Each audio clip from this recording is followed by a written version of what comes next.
Right. In the interest of full disclosure, I went over the window and took a picture of the three of you walking side by side across. Three Musketeers. Right, yeah. Yeah, I'll be able to sell you souvenir photos. Magnet. Right. All right, cool. Welcome to Coffee with a Purpose. Martin, do you want to start, or do we want to do the introductions before or after the recording? What do you think? Martin, are you there? Yeah, I did. I started the recording. I figured we'll keep Oh, you did already? Okay, I missed that. All right. So, what we usually do is start with all of us introducing ourselves to you, just so you kind of know who's in the room. You probably know most of us already anyway, and there may well be other folks that filter in either in person or online. But I'll start. Doug, Hannah, I moderate this group. Most of my volunteer work is associated with that building right over there, which Peg knows about because she used to work there. Send it on to Bill. Hi, Bill Ramage. Interested in all things Natick, especially the Community Preservation Act. I am the newest member, one of the new members of that, so I'm very excited about that. Yeah, great. Steve. Steve Evers, the Circle Commission. I'm actually joining Bill on the CPC, so I have lots of things to look forward to. Cool. And let's see, online we've got Martin. Yeah, Martin Kessel. I think everybody knows me here from the Open Space Advisory Committee. So I deal with the I deal with Claire a lot and with the planning board and everything in community development. So I'm interested in seeing what you're coming up with that's new. And also I help with Coffee with a Purpose. Yeah. Elaine. Elaine Ostroff, mother of 3 grown children and 3 grandchildren, all of whom taller than I am. Lifelong involvement with disability, and enjoying the virtual opportunities that we have here. Thank you. Thanks, Elaine. Carrie. Good morning, everybody. Carrie Butfield, town meeting member, treasurer for Paths to Keep Natick Beautiful, number of different environmental things, and I guess organizer for the Repair Cafe. And despite, well, thanks to Bill, Brian McPherson showing up and Brenly bringing things to be, we had a very successful Repair Cafe yesterday, despite the foul weather and a few other things, but it was a big success. Cindy was there too, that's right. And we hope to do it again sometime in April. So great. Keep your calendars open. I might have to jump off a little bit. I got a couple of things I got to take care of, but anxious to hear what you have to say. Great. Thanks, Carrie. Sarah. Sarah Hanna, also a town meeting member and also a newly appointed member of the CPC. So very interested in hearing about that and hearing all the other good things you guys are doing. So thanks. Thanks, Sarah. Kathleen. Yeah, hi. First off, apologies for the facial decorations. Just had a little basal cell carcinoma surgery a few days ago. So anyway, apologies for that. I'm on the Library Board of Trustees. I also volunteer now with Keep Natick Beautiful, and I'm really looking forward to hearing what you have to share with us. Thank you. Thanks. Brian. Good morning, Brian McPherson. I do a lot of work with Pat on Keep Natick Beautiful, and in environmental focus, Lake Cochituate is what I'm kind of pushing. Thanks for being here. Thanks, Brian. Laura. You're currently on mute, Laura. You got to come off mute.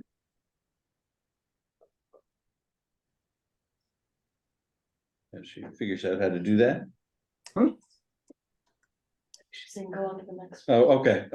Rick, why don't we go on to you and we'll circle back to Laura. Okay. Good morning, Amanda. Nice to be here. A town meeting member, only 2 years in, plan to return if I'm reelected. Also, Elaine's son, Jeff, tapped me to be on the Transportation Advisory Committee a year ago.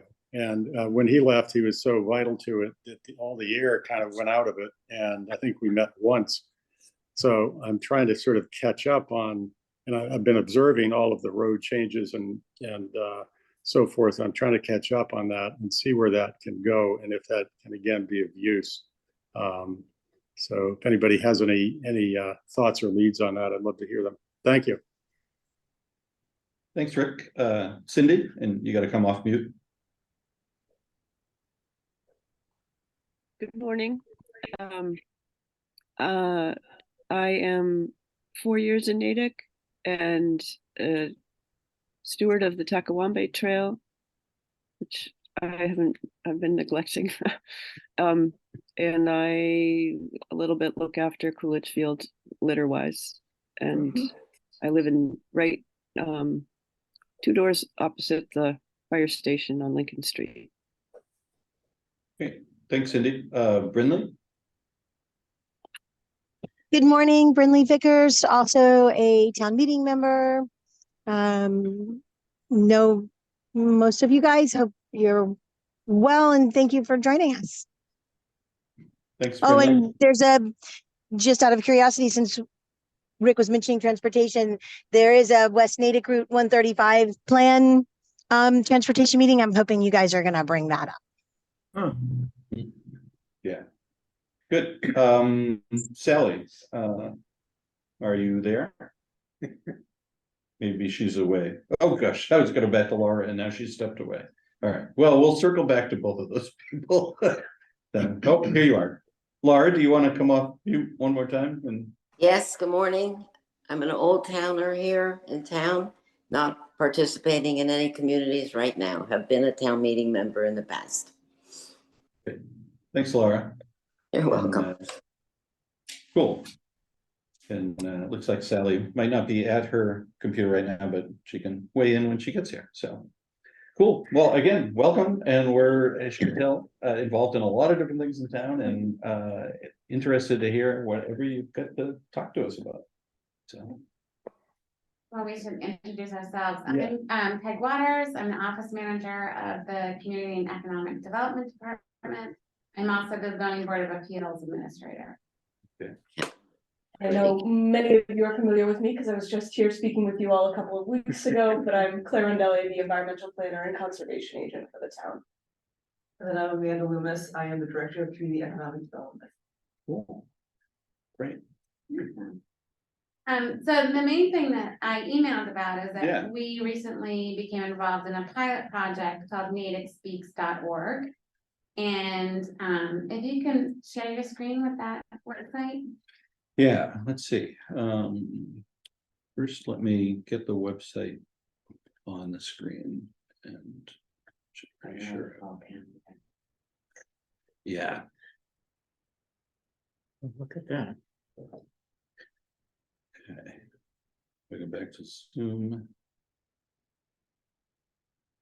Screen. Here it is.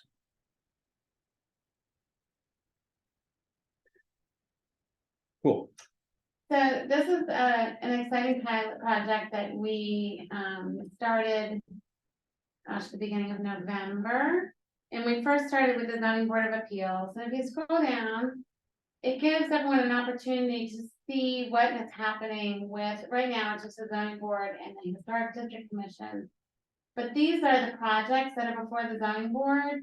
All of the documents connected to these projects, if you click on, so if you click on 146 East Central. Oh, okay. So it'll show you, as you scroll down, these are all the files connected with this project as far as the Zoning Board is concerned. But it also gives people an opportunity to hop on and comment. So if you're not able to attend the Zoning Board of Appeals, because it is in person, we don't do Zoom, you can leave a public comment, and if appropriate, staff will respond to it. But the board members will see all the comments from the public that, you know, they participated. The planning board has a meeting this Wednesday. Their documents will launch today because I was out on vacation. And then the Conservation Commission will join in the group January 1. So any of the exciting projects coming out of our department as far as planning goes, we'll hit this website. It'll be updated frequently from all the documents that we receive from all the applications. And it gives us a year to test out whether or not this is great for public participation before the meeting. And then once the meeting is done, the video from Pegasus will go onto the website so people can hop on and look to see what actually happened during the meeting if they weren't able to watch on Pegasus or attend in person. You said it gives you a year to check. So the pilot program is for a year. Oh, okay. Yeah. And how did that come about? Like who's developed this or? So it's a group out of Colorado, and we were kind of searching for ways for our department to be more forward facing into what's happening in town. And one of the planning board members had actually brought this up a few months ago, and so we investigated a couple of different websites. And we decided to go with this one because they're willing to change our site specifically for us. So there are things in the background that Natick needs that are very important to us. And they were more than willing to say, sure, show us what you need and we'll hop on and do it. And it's very easy to use. Like that was the big thing for us. So if you click on the site plan, it's an easy PDF. We also really like the site because you don't need to register.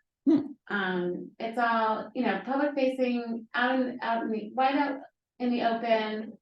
If the applicant has a video before the meeting, we can also upload the presentation to the site that people can watch it before the meeting happens. So we're hoping with working with the communications director that if this goes well for our groups, eventually other boards and commissions in town may decide to hop on board, which would be fantastic for everyone, just to have an opportunity to weigh in before the meeting happens. Yeah.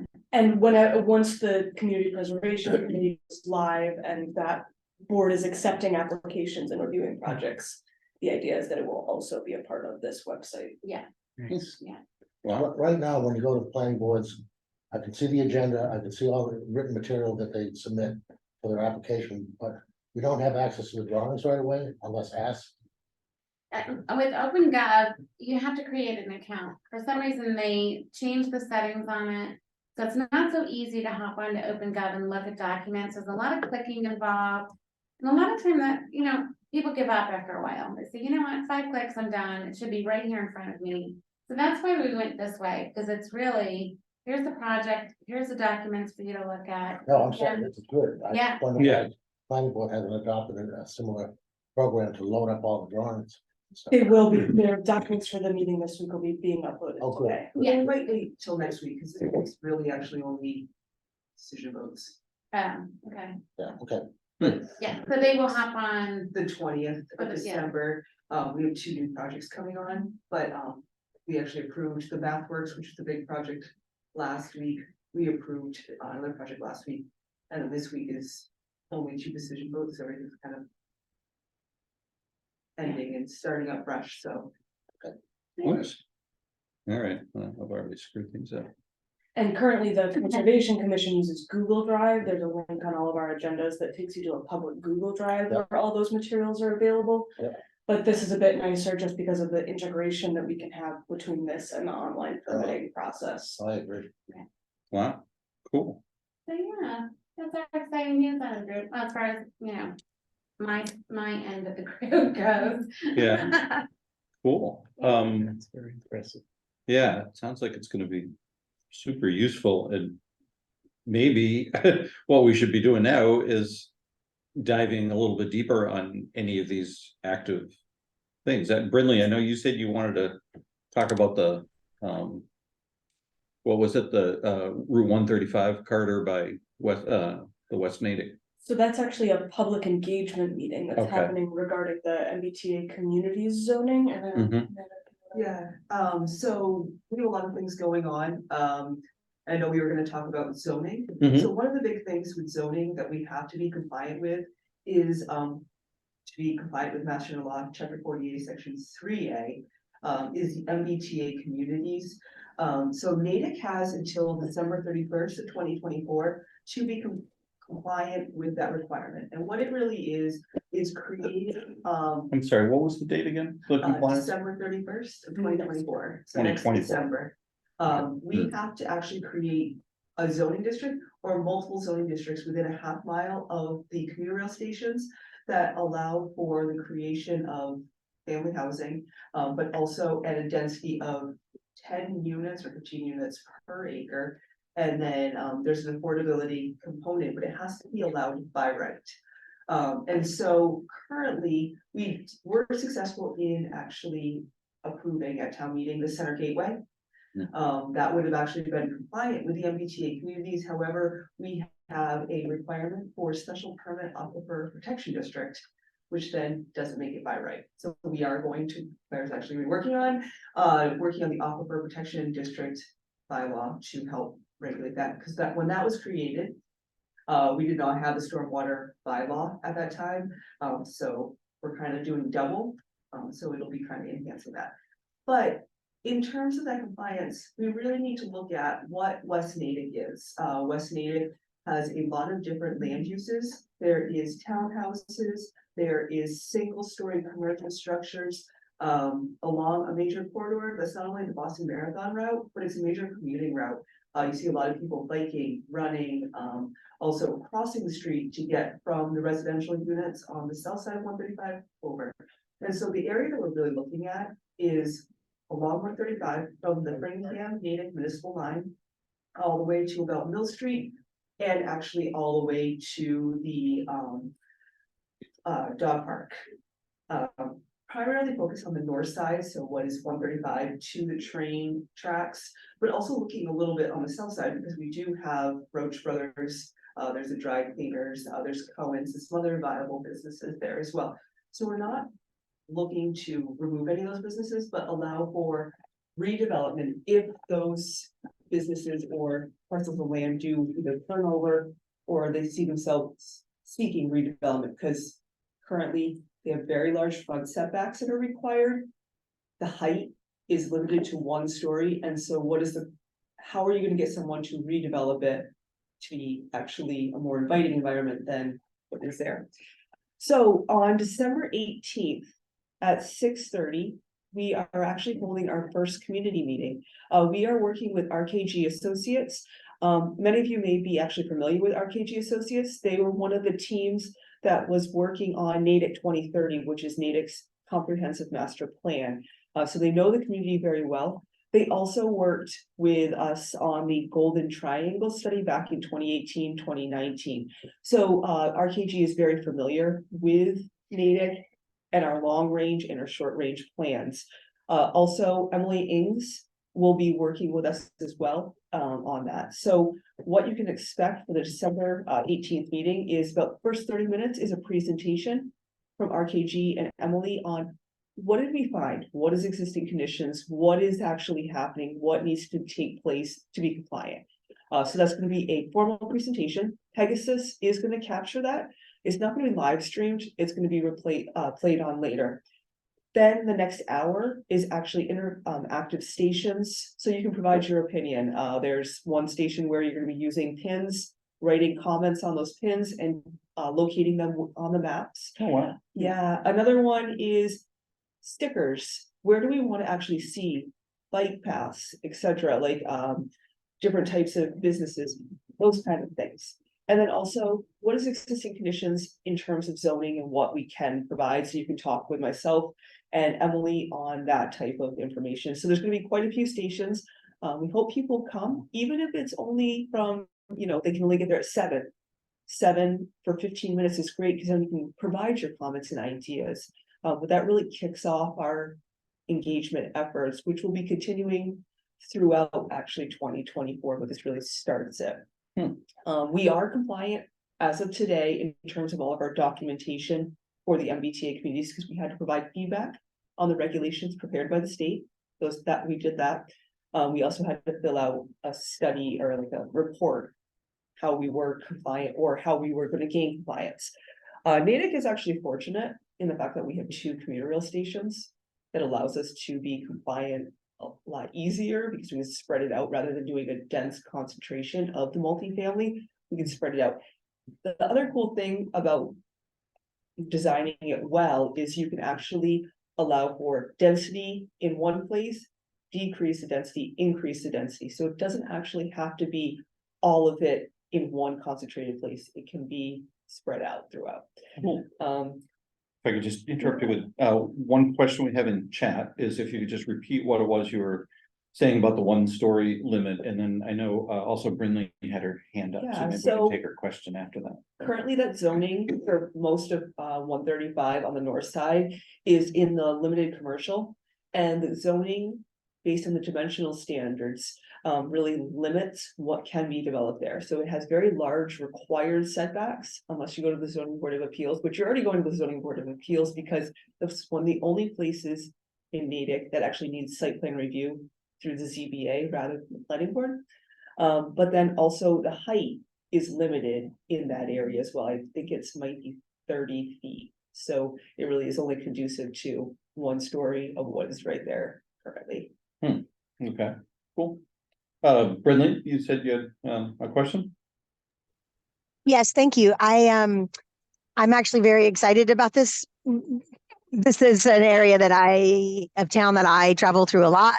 And so I've always been very interested and concerned about that whole stretch between Speen and Mill on the north side, because I've always wondered why those buildings weren't more than 1 story. So I'm very interested in all that. And I'm curious in this conversation if there'll be an opportunity to discuss traffic flow between 135 and turning on Speen, on and off in Speen, and 135 and Mill. Both of those intersections, I need to travel during high traffic volume times, and they are really horrible. They're horrible for people trying to cross the street. They're horrible for bikers. They're horrible for people driving. And so I'm curious if that can be brought up in this conversation, and will it be a part of the conversation? So it will, but it's not going to be the primary focus because there is another area of study that we are looking at with the Department of Public Works, which is actually the Mill Street 135 intersection, the Speen Street 135 intersection, and that kind of triangle. So this will be taking into account traffic and transportation, but it'll be focusing a little bit more on the land uses and how that interacts. So it's how do we get people out of their cars and safely maneuvering on bikes, by foot, etc. And then also, how can we decrease the number of curb cuts? Because that could also help eliminate some of the traffic if a lot of these parcels actually allow for decreased curb cuts on 135, allow for transportation to occur in the rears of the lots to actually pull the buildings forward. So these are things that we'll be looking at, but it will be a topic of conversation, but not the primary topic of conversation on the 18th. Thanks. I just one last follow up to that. I sometimes feel like I think it's always great that we do this. I sometimes feel like sometimes we separate conversations that really need to make sure that they are really communicating with each other, because I do believe if we're going to try to make those areas more walkable and bikeable, we really do have to actually pay attention to the road structure and how it's going at the same time. So I just wanted to make sure that we're not trying to do them isolated. I think they need to be talking to each other. To follow up on that, so we are actually really lucky. CED, or Community Economic Development, went through a restructuring of our office to allow for us to expand our offerings of what type of planning we do. And one of the big types of planning, besides for what Claire does, which is open space, environmental conservation, and everything that fits in between there, is transportation. So we are lucky. We actually brought on a transportation economic development planner, Morgan Griffiths. So he is involved in this project. January 1st, we are hopeful to bring on a community planner, which is going to be the CPA and housing planner. So we in the CED department are all talking to try to make sure that all these different facets of planning actually work together. And so even if the topic isn't primarily on transportation, we totally get. We have to make things work, otherwise it's just gonna be congestion and no one's gonna get there. So. It's all pieces that we are playing with, it's just pulling them all together. Yeah, and just a brief other piece on that, Brinley, because of the bridge right north of the Speen 135 intersection, being under Mascot and MBTA control, we're also being sure to pull in those entities into those conversations, so that way the town isn't moving forward with roadway plans that aren't going to be viable from the other bodies that need to be involved in the permitting and approval of that actual improvement. Thank you so much. I'm so glad to hear all of this. I'm really looking forward to this discussion. Thank you.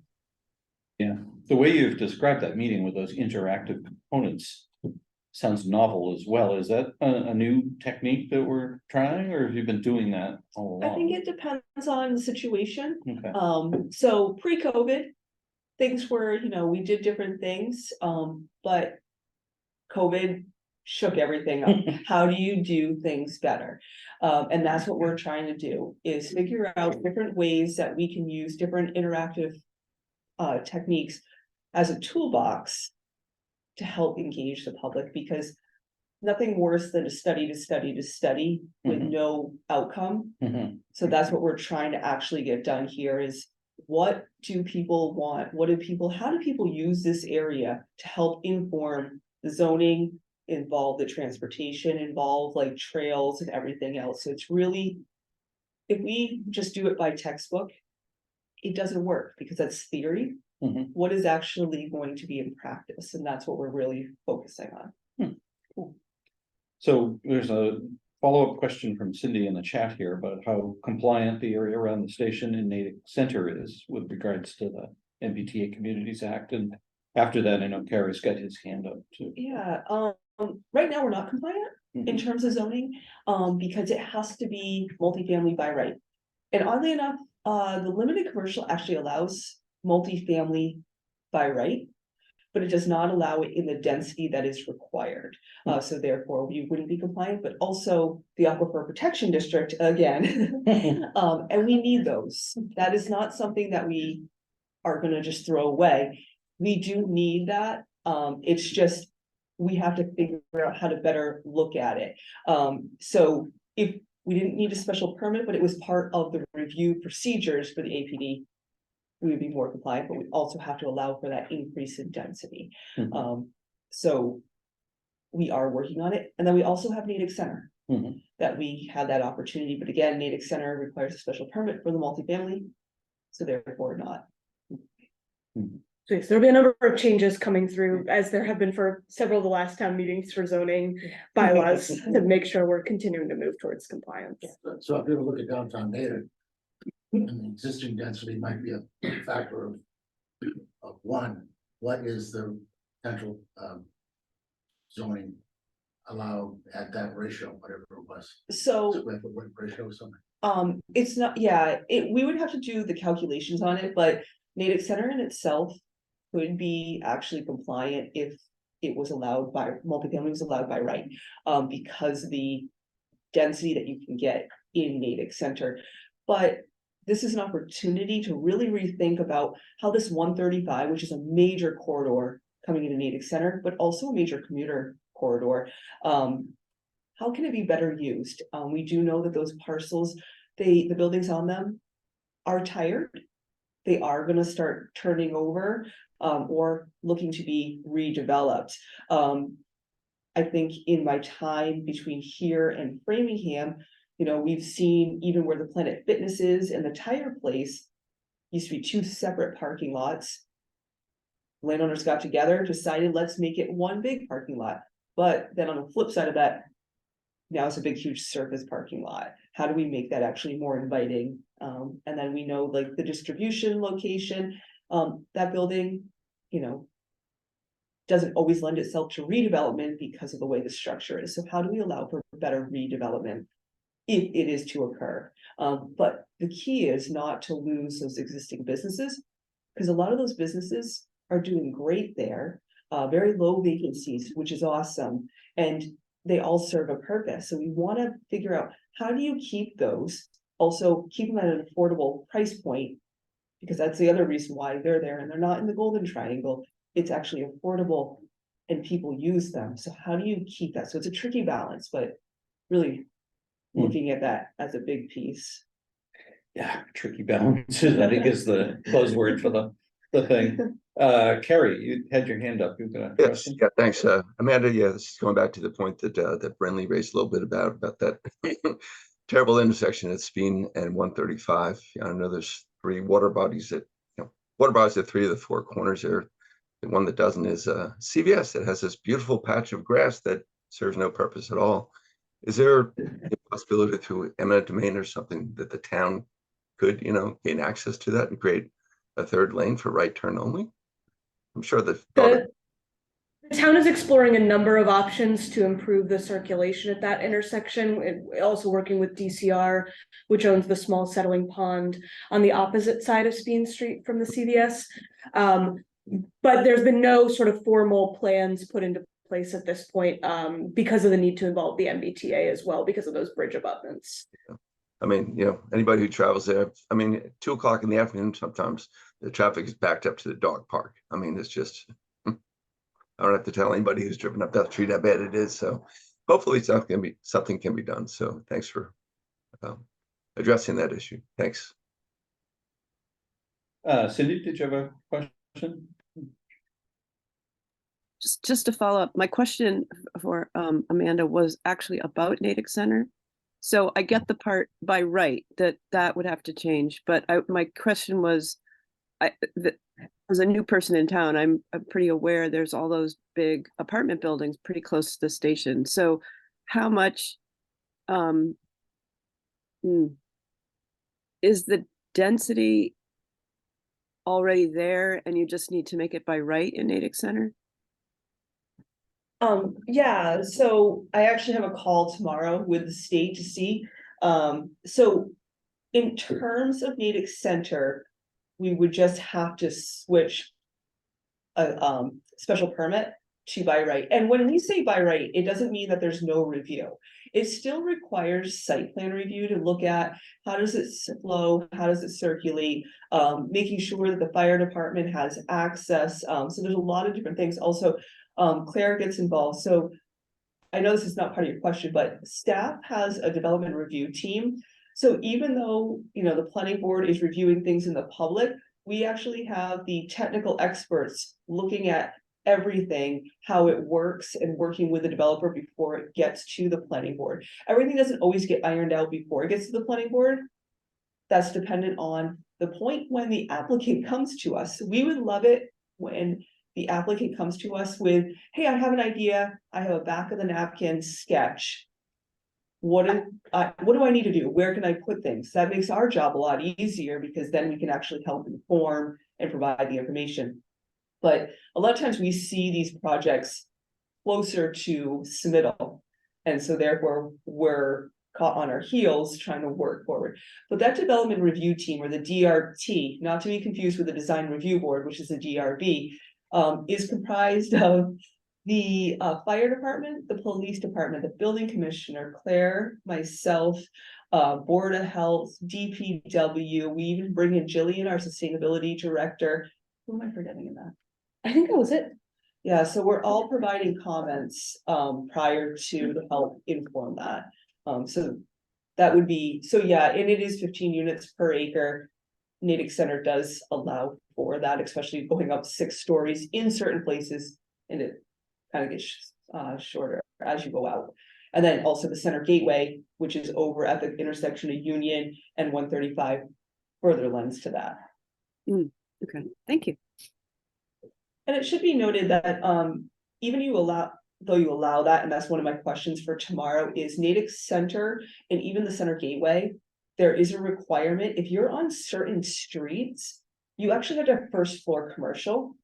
And so I just need to make sure when I talk with the state tomorrow that it is compliant, because if that's really what we do want to see. We want to see these smaller units on the 1st floor that face the major corridors as commercial, office space, etc., to allow for the residential on the top. Similar to this building we're in here today. Exactly, because a lot of the times, you may see vacancies on the first floor. But the cost gets offset by the residential units up top, so it allows for more businesses to enter in the first floor. Okay.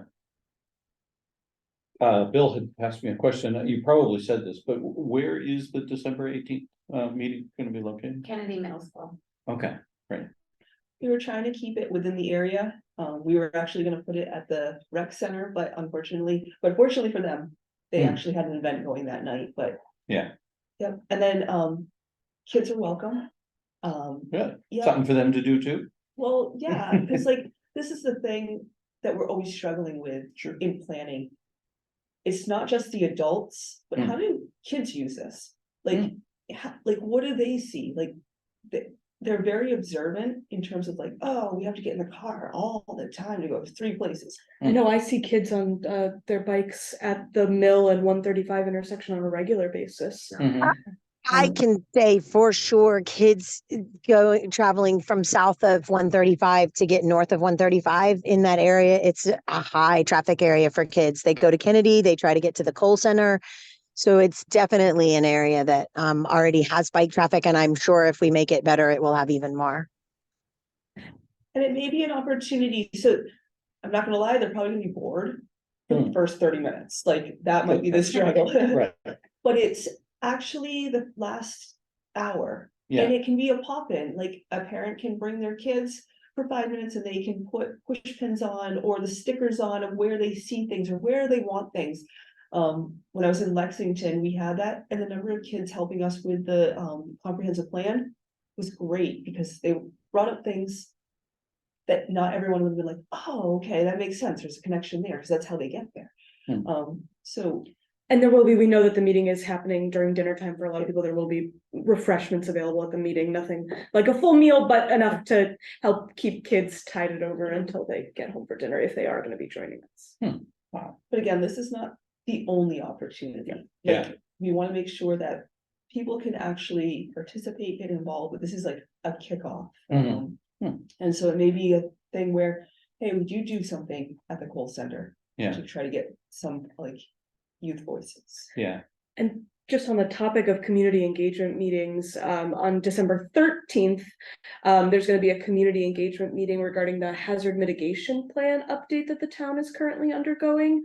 This is a state required plan that is updated every 5 years that deals with how the town responds to various natural disasters, ice storms, snowstorms, windstorms, earthquakes, everything you could really imagine, even if they don't necessarily affect Natick on a regular basis.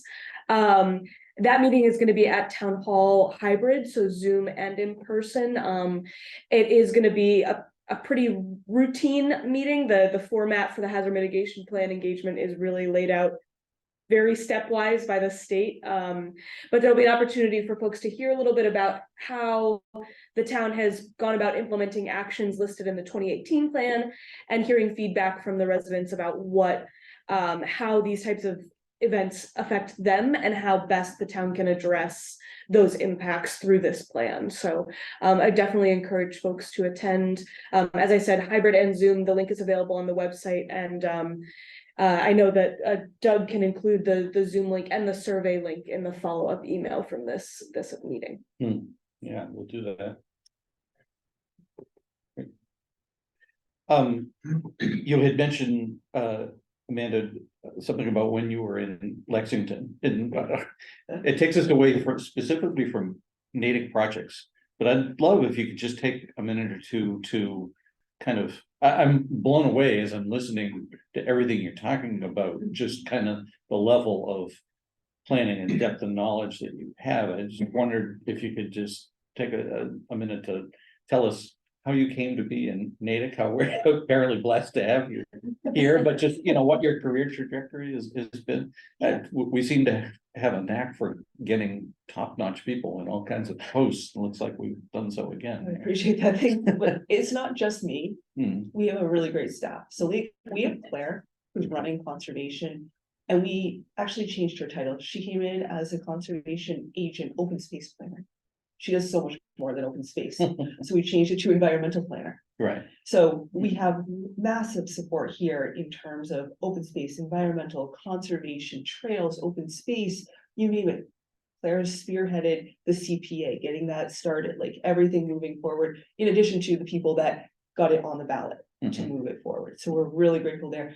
We have Peg, who is working forward in terms of not just office management, but also how do we improve the communications? Because what CED does is confusing. I'm not gonna lie. We have so many facets. If you look at the Natick 2030, which is our comprehensive master plan, there's so many things that do overlap, that do touch into each other. And we want to make sure that it's one, the people understand. And when we say Natick community, it's not just the residents, not just the business owners, it's really anyone who uses Natick, comes here, even just, hey, they're training for the Boston Marathon, they run through, but you know what? Sometimes you gotta stop. You gotta stop and you need a bagel, you need a cup of coffee, you need a drink, just need something. And so there's a lot of different things. The Natick community is very large. And so we're looking at that. And so Peg has been really trying to figure out, how do we communicate that? And that's the big thing when Natick speaks. It's like, how do we do it? And it's a pilot program. Then we also have our transportation economic development planner that really does help. And then we'll have our community planner, and then we have an associate planner who are doing great things.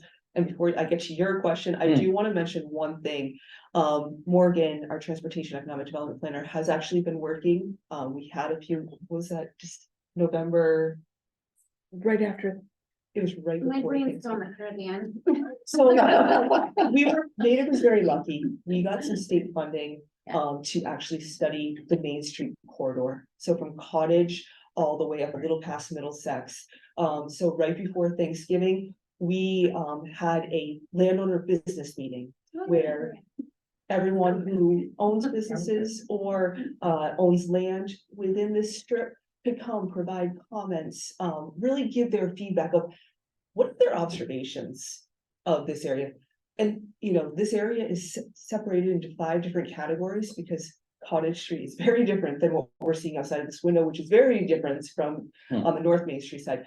So Morgan was able to successfully do that. He is actually working on a survey. How do we get public now to provide their feedback as to how do they use this? What do they want to see? So that will be coming out in the next few weeks as well. The only issue with that study is what next? And we're trying to get that on the tip to see if we can get actually some improvements in this North Main Street, South Main Street area, but also to allow it to be more pedestrian friendly. It's good, but it can always be better. In terms of myself, I was in Framingham, started in 2010, came from Maine, was, Framingham's planning board administrator for quite a while. Worked with Jamie when Jamie was in his role of what I'm in now, on the Golden Triangle that we did in 2018, 2019, pre-pandemic. Had actually worked with Patrick Raycliffe, prior to Jamie on looking at the 135 corridor. So I had done a land use study on the Framingham side. And this 135 corridor is so intriguing because you have so much going on, so many great uses, so many like different types of housing that on the Framingham side supported Denison. You had that major manufacturer, but before that you had a shoe factory, you had a bicycle factory. So they always had like some kind of innovation going there. And you had like this dense corridor, but then you have all these great houses regarding architectures, but then you have different types of houses.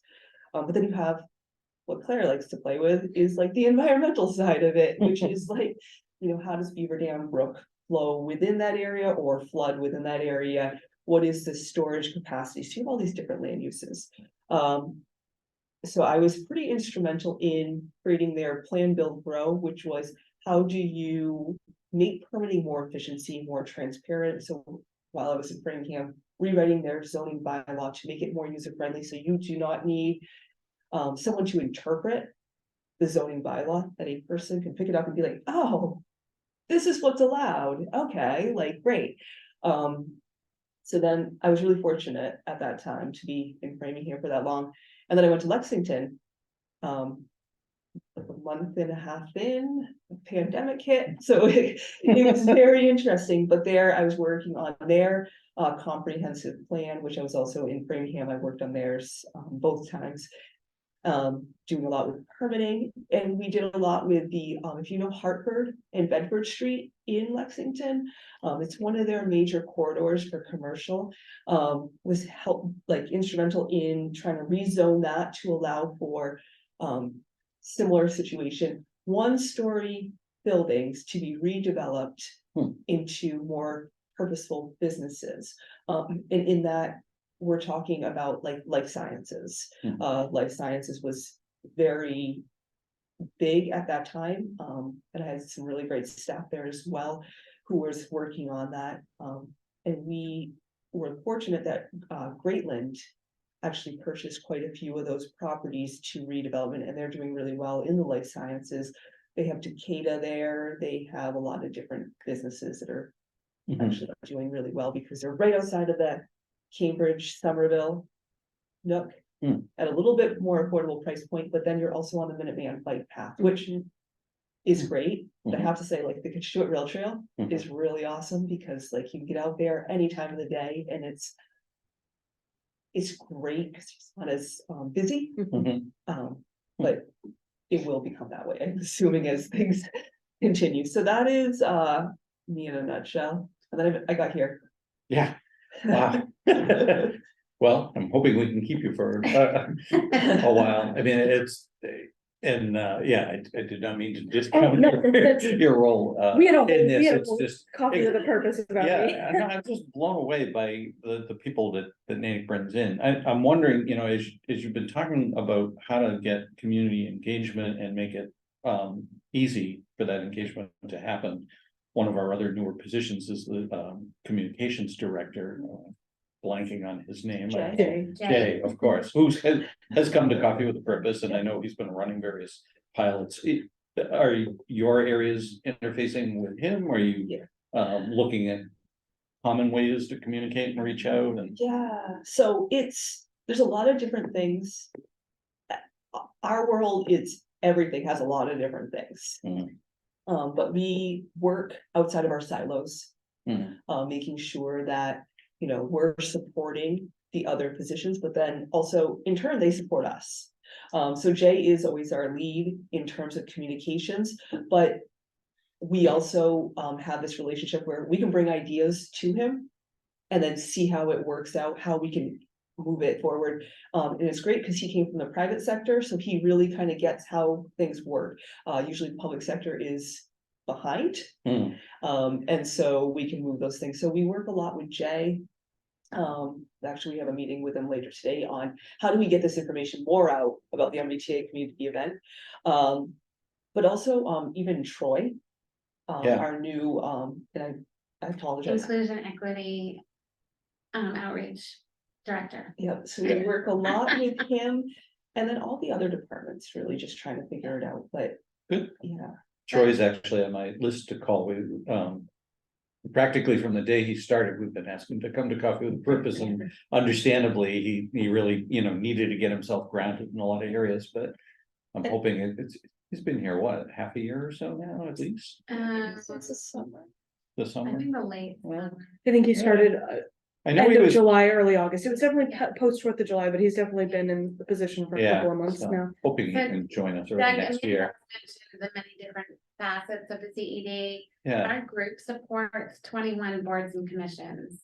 Wow. Yeah, so basically anything that's happening in Natick is coming through our department. Okay. And unfortunately for quite some time we were short-staffed, but after I came on board, Amanda and I met and we decided we need to restructure. We need to, you know, make the face of the CED more open. And how do we do that? So we were short-staffed for quite some time until we made the decisions of redoing the job descriptions, going before the personnel board and saying, this is our plan, this is our vision. And it seems to have worked out all right. Yeah, I would say so. And we work very closely with the building commissioner and the building inspectors. So in our department, one side is the building department.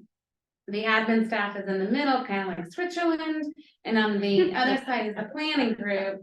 And part of my job is to make sure there's communication going back and forth to both sides. Which, you know, they're always on the road, so sometimes it's pretty hard to, Yeah, you know, what's going on? I'm getting calls.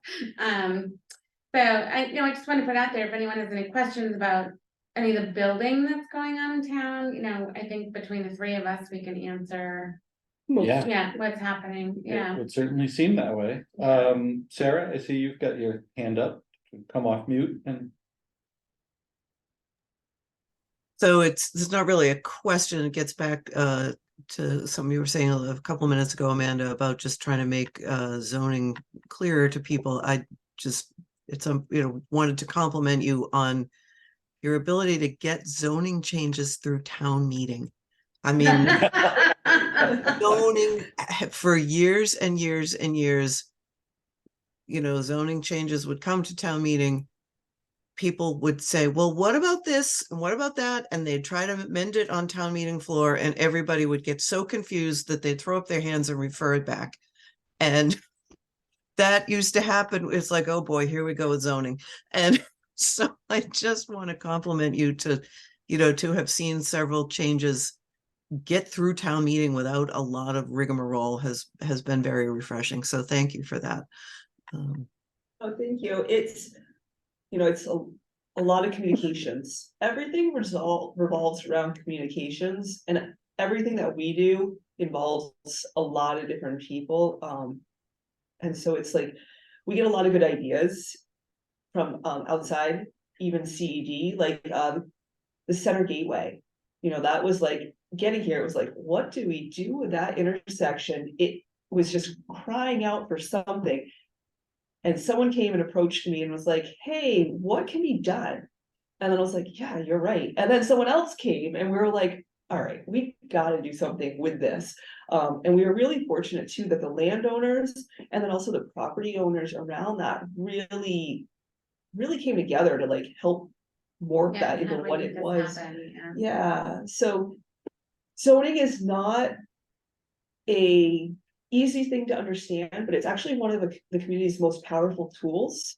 And if you can do it right, you can actually do a lot of great things with it. And it shouldn't be written so that no one can understand it. It should be written so you can read it and be like, oh, I can envision something like this, or, oh, okay, I get why that can go there now. Like, so I appreciate that comment. And it's just trying to figure out how do we continue to improve in that, because yeah, I just really appreciate it as a town meeting member to see it explained clearly, and then people say, as you're just saying, oh, okay, I get that, and they'll vote for it, as opposed to, no, I want to change this word. Well, if you change this word, it might mean this. Well, no, I want to change that word. And it's just, it used to be such an ordeal. It's always, you know, it's planning is one of those things where you don't know if you made a mistake until 10 years down the road. And so it's when you're doing it, you have to think about it as, what would I want to happen if I could think 10 years down the road? Because you can't, like, you know, where were we 10 years ago? iPhone maybe just like coming out, or now how far advanced. But it's really trying to figure out what can move us forward and doing something classic rather than kind of like crazy. Paul Carew, I think you had your hand up, and I know Martin does as well, and Steve, it looked like you were going to make a comment, but Paul, why don't you come off mute? Nope. Maybe not. Okay, well, Martin, we'll go to you then. Yeah, I have a sort of elongated question about coordination with rec and parks. Because even though most of the boards having to do with planning are under community and economic development, rec and parks does planning as well. And just background, there was a time when I was on the dam committee that the planning for the multi-purpose area was going to be done by rec and parks, and the planning for the rest of the Charles River Dam area was going to be done by some other group that was set up by that was the result of the dam committee's work. And fortunately, that all got merged into one project, one coordinated planning project, which is what it should be. But, I also note that in terms of the CPA, of the five committees that have representatives by designation, 4 of them are under CED, but there's also Rec and Parks. And, what kind of, and Peg in her other life was chair of the Rec and Parks Commission, so I'm sure there is that coordination, but structurally, when we think of something like the West Natick, in our last open space meeting, we talked about one of the goals was a pocket park perhaps in West Natick. So that's not really an open space project, but we talk about it. It's more a Rec and Parks project, but how does that get coordinated into the whole planning for West Natick? And how do you make sure that Rec and Parks input is there when you talk about the whole master plan for what's going to be happening throughout town? And the Rec and Park facilities, in addition to the development, in addition to just the conservation open space. A long question, but I think maybe I made the point. So this is something where, again, nothing happens with just us. This is a huge parcel of land. In terms of the zoning, I've written this before and it's actually turned out pretty well. It's where you actually require a reduction in off-street parking where there's a surplus of parking. So you don't want to underpark something, but you might not need all the parking today. So what you actually allow for is a developer to what we call basically landscaping and creating pocket parks where parking spaces would have been created to allow for people to use that. One, it helps with the stormwater, breaking up impervious area, but also if someone's going in and the other person doesn't want to be out, doesn't want to go in, they can actually wait outside in the park. So that's one thing. Also, allowing for increased development to occur where basically touching the other developments, so you actually push the 2 developments together to allow for the other sides to increase their open space with the other side. So you can actually create more open space if you kind of move things strategically. So those are all dimensionals.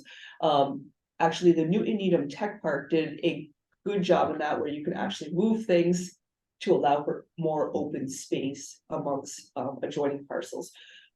That's how we work in terms of land use. In terms of Parks and Rec, it's conversations that we would need to take place, but also Claire will be involved in this.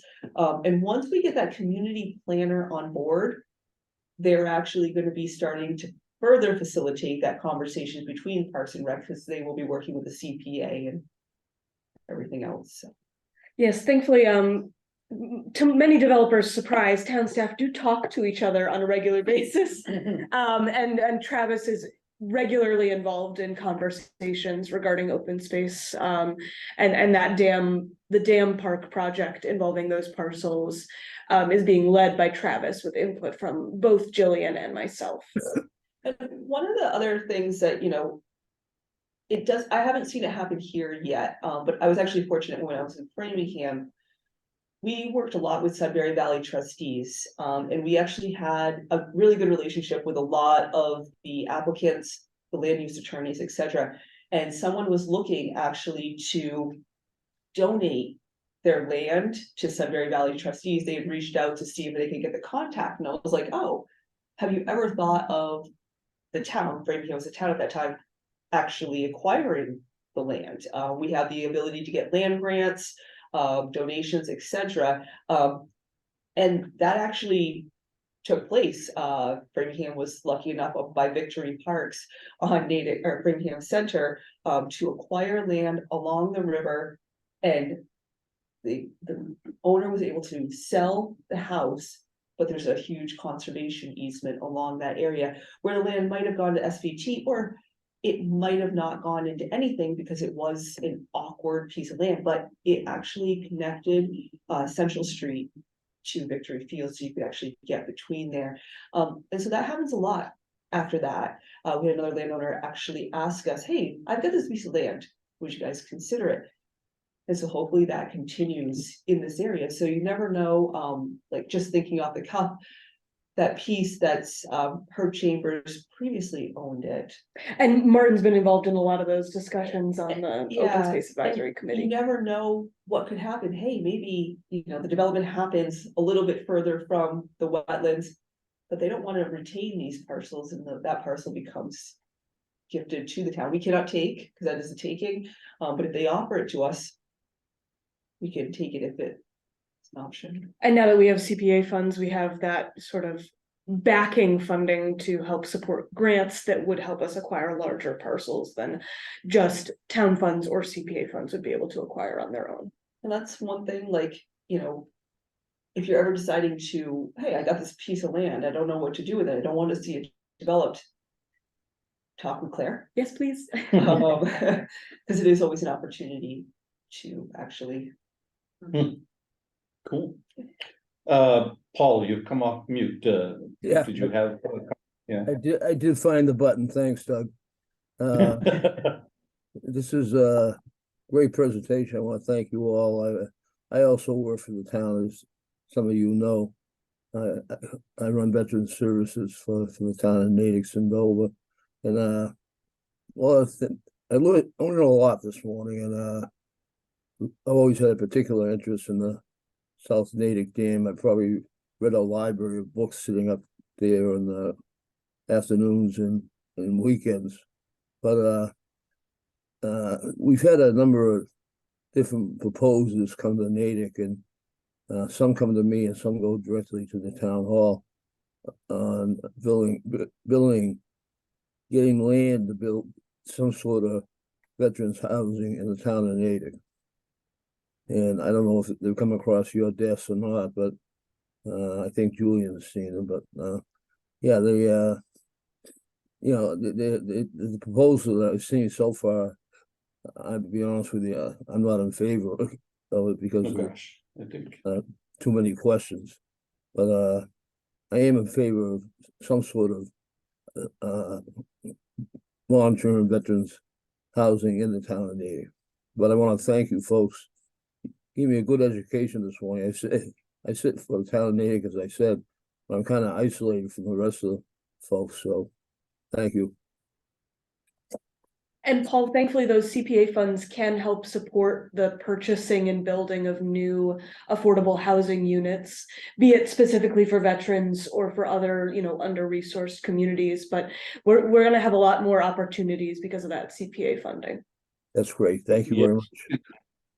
I know Rick's got his hand up, so I want to go to him, but where we've got, what, 3/4 of the citizen appointees of the present, as well as another member, Steve, it would be good to touch on what folks are thinking about for hopes and dreams with how that committee's going to operate. But Rick, let's go to you first. And just a quick question, and ditto on what Paul said there. This has been very informing. I was looking at a comprehensive master plan, the transportation section of that, that was done a while back. It's 4.79. I'm wondering if there is a new one. This had a lot of stuff that related to things you touched on this morning about 135 and the intersections and that dreadful intersection at Speen Street that everybody hates. Is there a more comprehensive plan than this, or has this one been updated that I could find? So the 2030 plan is our most up-to-date comprehensive master plan. There are individual planning efforts that focus on more specific areas. As Amanda mentioned, the North Main Street study that's happening right now. So that is currently the most up-to-date language, but there have been smaller, more specific studies, most of which are underway right now, because obviously that a lot changed between now and when that plan was completed, especially driven by the pandemic. So there is, and Amanda, feel free to weigh in more, but there's certainly a more concerted effort to look more specifically at smaller areas to help move that comprehensive plan forward. And then, we always update, well, we don't always, but the Natick 2030 is, coming up for a 5-year review and update. So that is something that we will be looking at. It'll be interesting to see, done pre-COVID, post-COVID, but we're not coming right on the heels of COVID where things are still questioning them. We're kind of coming out of that. It's the same thing with zoning, should be reviewed every 5 years after you put something in place, to make sure it still works, because you don't want it to be obsolete. Right, well, thank you. I mean, some of the things in the plan actually have happened. It's been nice to see, you know, the bike lane on North Main, some other stuff that's coming along and stuff like that. So stuff with the T, all of that, and certainly the Constituent Rail Trail. So all that's great. I will look at the 2030 plan. I think there was a link for that, but I'll find that and see what that's about. Thank you. Yeah, I think Brindley actually put the link to it in the chat earlier, if I'm not mistaken. Steve, Yeah, you were I gonna had say a something check and earlier. balance question. If the increased density requirement or opportunity presents itself in Natick Center, the controls that we currently have are existing building heights, trying to keep things in the right scale. And do we still have the right to keep the buildings in scale with what's existing? Yep, you can still do that. We have full control as long as it meets 15 units per acre within an area, then yeah. So we can still control all of that, still have the design review board reviewing all of that. And then again, we can, if you want to think about it like in circles, like, you know, you have your high density of 15 units, or you could even go up to 25, and I'm not saying we're doing this, 25 units per acre in a small area. Then you could actually go around it and do it like 5 units per acre. And the next circle would be 15 units per acre, as long as the average sum is 15 units per acre within the area. Yeah. And I'm happy to jump in on the CPA. Yeah, that would Yeah. be great. And I would think that Bill or Sarah or Steve may well Yeah. have questions, comments, certainly interest. Yeah. So to provide everybody an update at the select board meeting on last Wednesday, November 29th, they reviewed 6 applications for the 4 positions that need to be appointed by the select board for that community preservation committee. The 4 appointees were Bill, Sarah, Jose Montemayor, and David Krensman, who lives on Woodland Street. And then there are 5 positions on that committee that are representatives of other boards and committees. All of those boards and committees have voted to choose their representatives, and the select board at that same meeting voted to reaffirm those appointments. And those 5 members are Steve Evers, representing the Historical Commission, Mike Downey, representing the Conservation Commission, Greg, and I always mispronounce the last name, Bazaz, representing the Natick Housing Authority, Terry Evans representing the Planning Board, and David Hiller representing the Recreation and Parks Committee. So as we move forward with getting a community planner in place, the hope is that that committee will start meeting in a more administrative capacity at the start of this new year. And that will be to establish rules and regulations for how the committee will operate. So how often are they going to meet? What are the application deadlines? What are the required application materials that the committee is going to be looking for?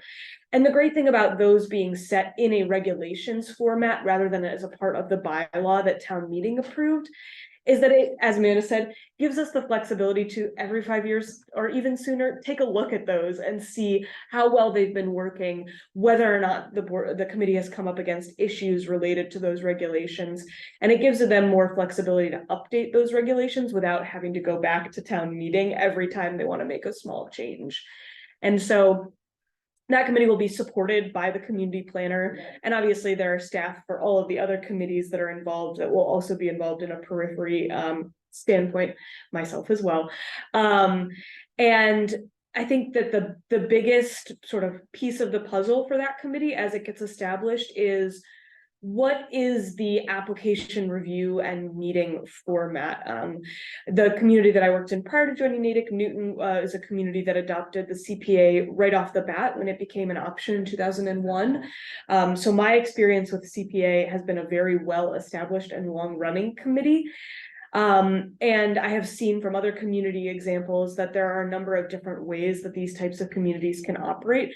And it does vary greatly based on whether or not you're in a city with a city council that's approving the funding versus a town where you have a town meeting either only once or twice a year needed to approve that funding. So I think this committee has a lot of really great opportunities to really set a standard for how this committee wants to interact, not only with the other boards and committees that may be involved in the projects that they would be approving, but also with town meeting that's going to be necessary to approve those funding requests. So some of the different formats I've seen are meeting on a regular basis throughout the year to sort of review applications as they come forward. I see that more in communities that have city councils, where as soon as those projects are reviewed and recommended by a community preservation committee, they can then go to that city council and get that funding approval and really kickstart. So more of a sort of year-round, sort of smaller chunks. And I've also seen it where the committee meets, you know, in the 3 months leading up to a warrant closing to review applications that have been submitted throughout the year, to do sort of a bulk review and recommendation as the town meeting warrant closes. So that way it's a little bit more at the forefront of their minds as they were then going into town meeting to vote on those issues. And as I said, we don't need to stick to one way or another right off the bat. I think this is going to be a bit of a trial and error period for figuring out what works. And so I'm ecstatic to be working with the group that we're working with. I know I have personal experience working with a lot of you, and I'm excited to work more with some members of the town who I have not had an opportunity to work with in the past. But that's going to be that bulk of those first 6 months of the committee. Once we hit the end of the fiscal year that we're in currently, fiscal year 24, which will be June 30th, we will receive the state matching funds for the funds that Natick has acquired through the surcharge. And so at that June 30th, July 1st mark of this upcoming year, that's when we'll really have an idea of that initial amount of funding that we have to work with, that can then also give us a better idea of what sort of funding amounts we may be able to look forward to in the years coming. The state match is a variable match, so it does change from year to year, but it does stay, you know, generally within the same sort of area. So we can then go from that point and be able to plan out in the future more how we want to use that sort of 10% that's required to go to affordable housing, open space recreation, historic preservation, and how we then want to use that remaining 70% that doesn't need to specifically go to one of those areas, whether or not we want to. Needham does it this way. They set up a master plan of all the projects that they want to see funded by the CPA, and the committee essentially goes through and approves them in longevity. And as soon as that funding amount is available, that project is then set and ready to go to move forward. Or for these first couple of years, the committee can say, hey, we want to fund off a bunch of smaller one-off projects that we can use this, you know, initial funding for while we develop this longer range master plan to use that like larger bulk 70% of the funding. Or we can take this time to figure out, here are some key grant programs that we think can support this CPA funding. We want to make sure that we're putting a priority on projects that can also receive funding through those grant programs and can apply a match using CPA funds rather than wholly CPA funds. So we are looking, the town, there's a larger state organization, the Community Preservation Coalition, that helps push forward CPA in different communities. Martin helped me pull some materials from that website as we were developing the CPC bylaw. And that program offers trainings to Community Preservation Committee members as well as staff persons. So the town is looking to move forward with pursuing some training to help in these first 6 months inform the committee about what their options are and how they can structure this committee going forward. So we're not intending to leave you guys hanging all on your own. There will be a lot of support, and we are looking into that training to help give you guys some larger context to how this committee can operate. Wow. And it's unusual that these requirements haven't been completely streamlined, because other bylaws that we passed in the past have been reformed by Mass Historical Commission, for example. So the community by community is all the same. Exactly. As close as possible to be the same. And we do have an MGL, a Mass General Law, that will govern sort of the extreme limits, but there's a lot of nuance that we here in Natick have the opportunity to set specific for our community. That's good. So Claire, do we have an estimate of the town portion of money that we expect to get? So Martin, feel free to jump in if I'm wrong on this one, because I know you and Ganesh did a lot of research on this. I believe that the estimated amount, and this is including a baseline of, I think, 20% state matching funds, we anticipate that the town will have somewhere around 1.1 to 1.4 million dollars per year to be working with. That we'll know more certain, obviously, once we hit that end of that fiscal year point, based on how many people were eligible for the exemptions and didn't have to pay into the fund and the specific numbers coming through. But that was the estimate from the research that Martin and Ganesh's group did while we were pushing for this to get on the ballot in 2022. That's helpful, thank you. It seems like there's an awful lot of new building going on all of a sudden downtown. There's the perception, at least, that well, so that'll increase some of the commercial tax revenue. Will that help this, or is it really just a drop in the bucket? It may be just a drop in the bucket. It may be a larger input. It really is hard to know until the units are filled and in place, and how much sort of what the assessed value of the finished building is, because our assessor can look at it while it's in plan stage and say, oh yeah, we think it'll be worth this much in terms of a tax bill, but we won't know that for certain until the building is done and final assessment occurs. I'll jump in since you mentioned me. We were trying to be conservative in the promotion and the advocacy for the CPA, but I think that's a good assumption to make, and not to count money we don't have. In fact, we were counting on a conservative match, and the match from the state changes every year. Unfortunately, this current year has been a low match. It's been lower than the past few years because of the way the state revenue has been coming in. So it's unfortunate, but hopefully next year we'll be back up. This year's match doesn't affect us. We don't get it anyway, but next year is the first year we'll actually get. So hopefully the matching rate will be back up next year to what it has been in prior years.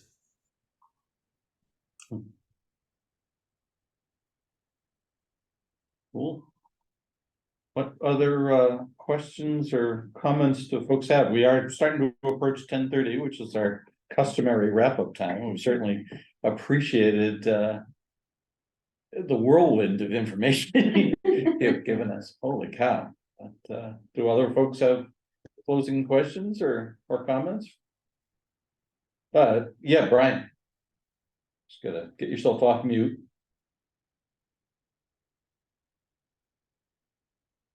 But Brian, you're still on mute. You gotta come off mute.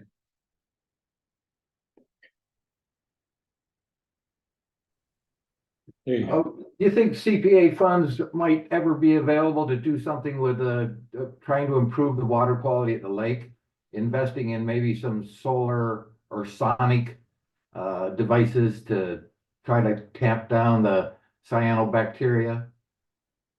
So the CPA funds do need to be used to either acquire or improve open space. I'm not sure exactly how it applies to water bodies. That would be a question that might be good to put to the CPC coalition staff, who might be able to provide examples from other communities. We can also reach out to other communities that have had CPA for longer periods of time to see if they've ever used the funding in that way. Because Lake Cochituate is a state-owned resource, we may be able to use it for sort of improvements to like the parking lot at Cochituate State Park to help uptake nutrients from that area and improve stormwater systems. But I'm not sure the exact specifics of how it can be applied to a water quality project at this point in time. Most of the examples that I've seen in the past are related to the acquisition of land parcels or the improvement of existing land parcels. So that is definitely something that we can look into further to see if that could be an opportunity. But I think that what CPA presents an opportunity for is for the CPA funds to take over where maybe capital funds have been used in the past for some recreation improvement projects that could then open up capital funding for those types of water quality projects. So I think what CPA does is that it essentially creates a whole new space where then we can move things around to open up existing funds that have historically gone to these types of projects to maybe new projects like a focus on water quality. Thank you. Great, thanks. Rick, I see you standing up, and maybe that means you're about to run off, but I wanted to our next speaker is going to next week is a woman, Ann Hayek, who's going to be talking to us about dark skies, and this is a speaker that Rick has arranged. I wanted to know, Rick, if you want to give us a 30-second spiel on what it is she'll be talking to us about. Well, her spiel, she said, would be pretty short, like 20 minutes. And she will, it's Ann Hake, by the way. She doesn't say hi, she says Hake. And she's very on top of that, on the health benefits, on the effects on illumination, uplighting, downlighting, street lighting, you name it. And it's sort of one of those silent nuisances that, people carry in their neighborhoods about things, and it doesn't often come out that much. So I think it's worth knowing more about than most of us know. That's where I'll leave it. But feel free to answer all kinds of questions, ask her all kinds of questions. She's a detail person. Some kind of an engineer, has been very involved in things that even stretch her limits as an engineer, like solar, getting solar panels on our church in Needham, that sort of thing. Yeah, great. Thanks for, should I say, illuminating what that topic is. I think I left you. Any of the three of you to come, it may intersect with some of the regulations that some of the boards might want to consider in town. I'm sure I left you in the dark anyway. Yeah. Yeah. Endless fun. Bill, did you have something? I have an unrelated question, back to what you, comment you made early on. We were talking about the 135 Speen Street intersection. And one of you mentioned the settling pond across the street from that. And that is an area that Cape Beautiful has spent hundreds of hours cleaning up, and it just gets crappy. Wouldn't the solution be to stop that pollution from that crud from getting in there? And is there any way we can build that into the future? Yeah, so Bill, you're actually touching on a topic that I've been dealing with quite a bit this past summer, especially with all the rains that we've had, sort of even increasing that trash flow that we're seeing. As many of you know, Beaver Dam Brook originates in Framingham, runs all the way through Framingham Center, coming down this way through some residential neighborhoods in Natick before it outfalls into that settling pond. One of the issues that we've sort of come up against is who is responsible for maintaining that stream corridor. It runs through private properties, but there is an easement over the entirety of the course of the brook as it runs through Natick.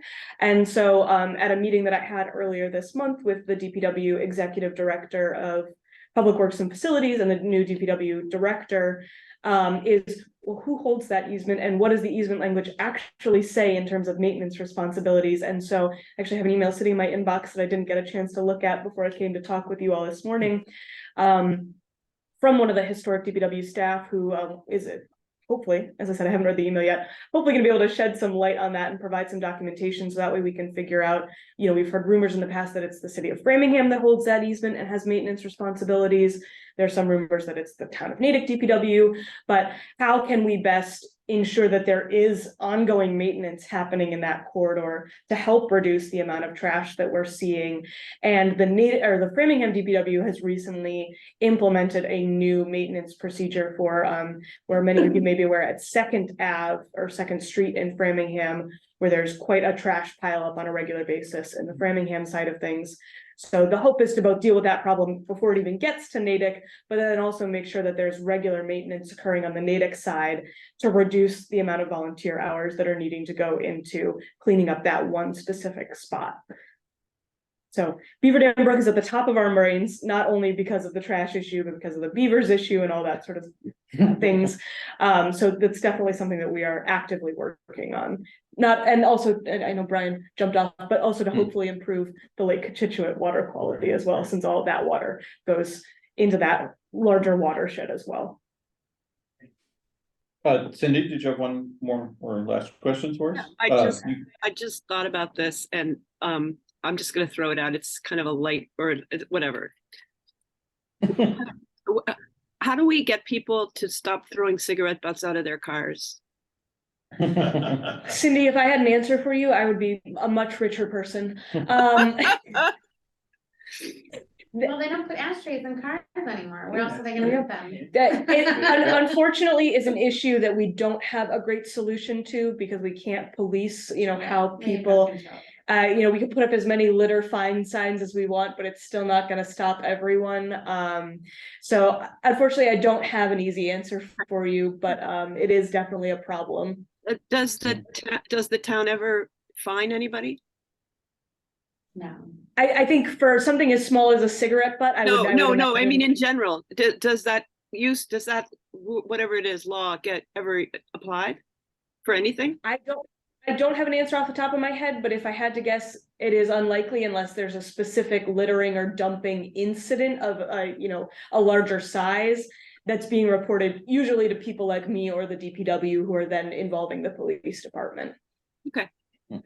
Thanks. Yeah. Question around, is there a law against littering? I can give an interesting.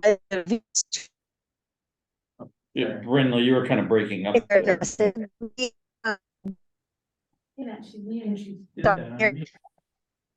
Brinley, we're only getting about every fourth word, and weirdly, it's showing you is still on mute. I don't know if if you want to try leaving audio and rejoining.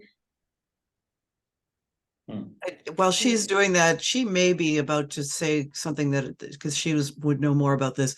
I recall that when we switched to pay as you throw, which Brinley was on the committee that worked on that, so this may be where she's going with this, but there was a brief period when people were like, I'm not paying for a trash bag, and they would dump their trash all over the place at dead end roads and stuff. So I do remember that being an issue for some amount of time after the pay as you throw program came in. It seems to have calmed down, but again, maybe Brinley will come back and she would be more aware of that than me, because she was directly involved in bringing that to town.